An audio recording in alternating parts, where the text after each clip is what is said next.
맥스 셸러의 가치윤리학 이론을 바탕으로 한 재미있는 이야기를 들려드리겠습니다.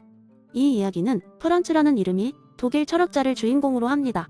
프란츠는 셸러의 이론에 깊이 매료되어 이를 사람들에게 전파하고자 하는 열정을 품고 있었습니다. 그러던 어느 날 그는 가치의 서열을 경험할 수 있는 특별한 안경을 발명하게 되었습니다.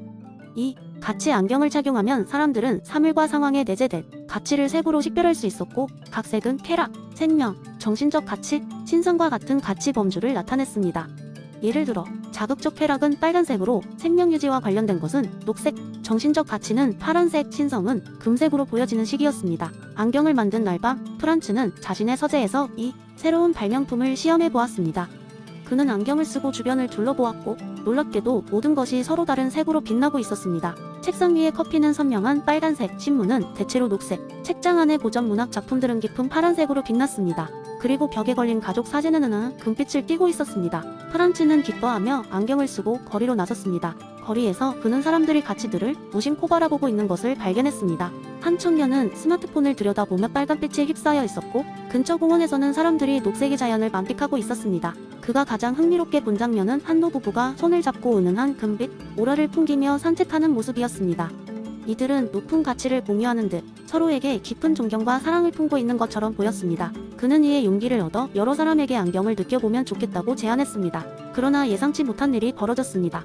많은 이들이 처음 안경을 쓴 순간 자신들이 너무나도 빨간색에 사로잡혀 있었다는 사실에 충격을 받았습니다. 그때부터 사람들은 자신의 가치관을 성찰하고 보다 높은 가치를 추구하려는 노력을 하기 시작했습니다.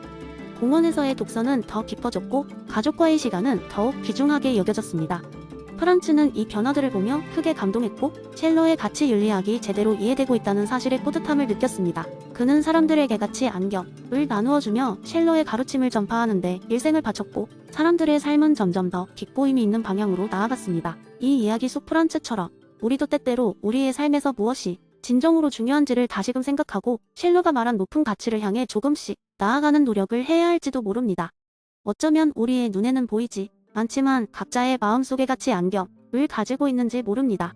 두 번째 이야기. 어느 날 한 작은 마을에 로봇 제조 회사가 있었습니다. 이 회사는 전 세계에서 가장 유명한 로봇을 만드는 곳이었죠. 그들의 가장 인기 있는 모델은 알파X-3000이었는데, 이 로봇은 인공지능과 로봇공학이 3원칙을 탑재한 완벽한 가정용 로봇이었습니다. 마을의 모든 가족들은 이 로봇을 한 대씩 가지고 있었고, 로봇은 아이들을 돌봐주기도 하고 집안일도 척척 해냈습니다. 모든 일이 매끄럽게 돌아가던 어느 날 이상한 일이 벌어졌습니다. 평생 자연을 사랑하던 한 노인이 갑자기 길 한복판에서 나무에 물을 주며 이상한 행동을 하기 시작한 겁니다. 사람들은 그를 제지하려 했지만 그는 이렇게 외쳤습니다. 나는 이 나무가 나를 돌봐주던 로봇이라고 믿는다네. 이 나무에는 분명 그 3원칙이 담겨있다네.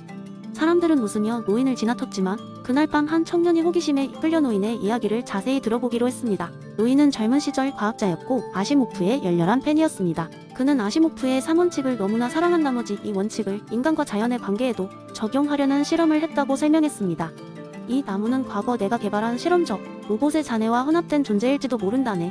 그래서 난 이 나무가 언젠가 우리 모두를 보호할 거라고 믿고 있지. 청년은 노인의 말에 반신반의하며 집으로 돌아갔습니다. 하지만 노인의 이야기는 계속 머릿속을 떠나지 않았습니다. 그는 문득 로봇공학의 3원칙이 그렇게 단순히 로봇에게만 적용될 것이 아니라 인간이 자연을 돌보고 보호하는 방법에 대해서도 생각해볼 가치가 있다는 생각이 들었습니다. 며칠 후 평화롭던 마을에 큰 폭풍이 몰아쳤습니다. 마을 사람들은 두려움에 떨었고 집과 물건들이 파손될 위험에 처해 있었죠.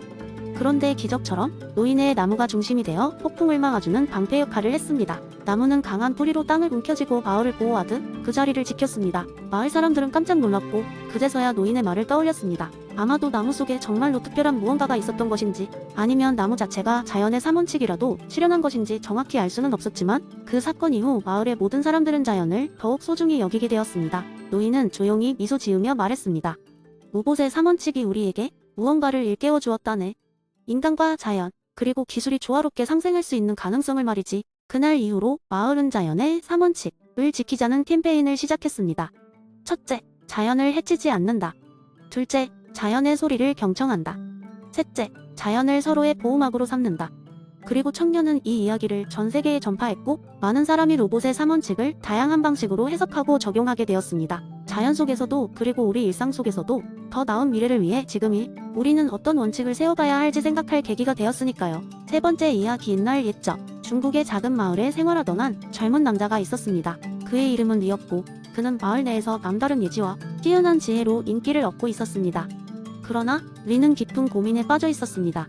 그가 아무리 사람들에게 조언을 해주고 도움을 주려고 해도 마을 사람들 사이의 갈등은 쉽게 사그라지지 않았고 그로 인해 마을에는 항상 어두운 기운이 감돌고 있었습니다. 어느 날 리는 우연히 마을을 지나가던 노인과 만나게 되었습니다. 노인은 마치 수십 년간의 인생을 꿰뚫어보는 듯한 눈빛을 가지고 있었고 리는 본능적으로 그에게 끌렸습니다.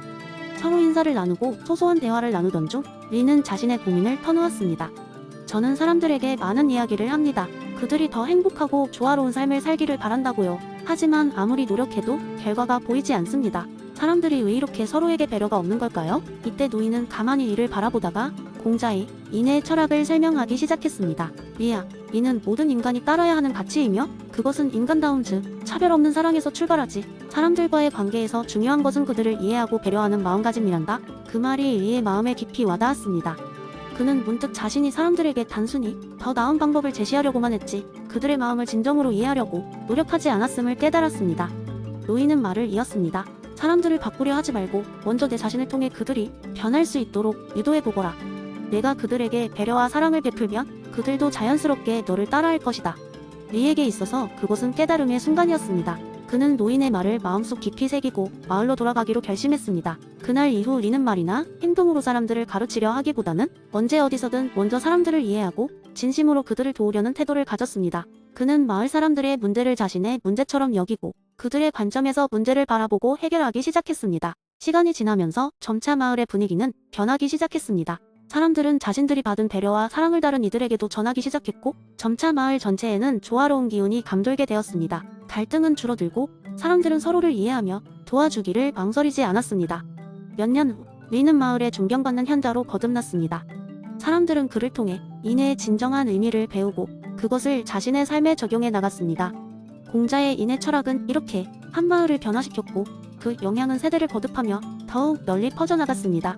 리와의 만남을 통해 노인은 사라졌지만 그가 남긴 지혜는 마을과 리에게 영원히 남아있게 되었습니다. 그리고 그 마을의 사람들은 공자의 가르침을 잊지 않고 서로에 대한 배려와 존중을 바탕으로 밝고 화목한 공동체를 만들어 나가기에 이르렀습니다. 네 번째 이야기. 옛날 옛적 넓고 푸른 산과 맑은 물이 흐르는 작은 마을에 청명이라는 소년이 살고 있었습니다. 청명이는 마을 사람들에게 친절하고 항상 웃음을 잃지 않는 청년이었습니다. 마을 주민들은 그를 선한 마음을 가진 소년이라고 칭찬하곤 했습니다. 어느 날 청명이는 깊은 숲속에서 우연히 작은 새 한 마리가 날개가 다쳐 날지 못하고 있는 것을 발견했습니다. 처음 본 순간 청명이는 두려워하지 않고 곧바로 새에게 다가갔습니다. 그는 새를 부드럽게 품에 안고 조심히 마을로 돌아갔습니다. 마을에서 가장 현명한 노인인 지백 할아버지에게 새를 보여주며 어떻게 하면 이 새를 도울 수 있을지 물었습니다. 지백 할아버지는 가만히 웃으며 청명의 행동을 칭찬하고 상처를 치료할 수 있는 약초와 방법을 알려주었습니다. 청명이는 노인의 가르침을 따라 성심성의껏 새를 돌보기 시작했습니다. 매일매일 정성으로 새의 상처를 치료했고 새는 점점 건강을 되찾았습니다. 며칠 후 새는 다시 날아갈 수 있을 만큼 회복되었습니다. 이 모든 모습을 본 마을 사람들은 청명이 선한 마음과 노력에 깊은 감명을 받았습니다.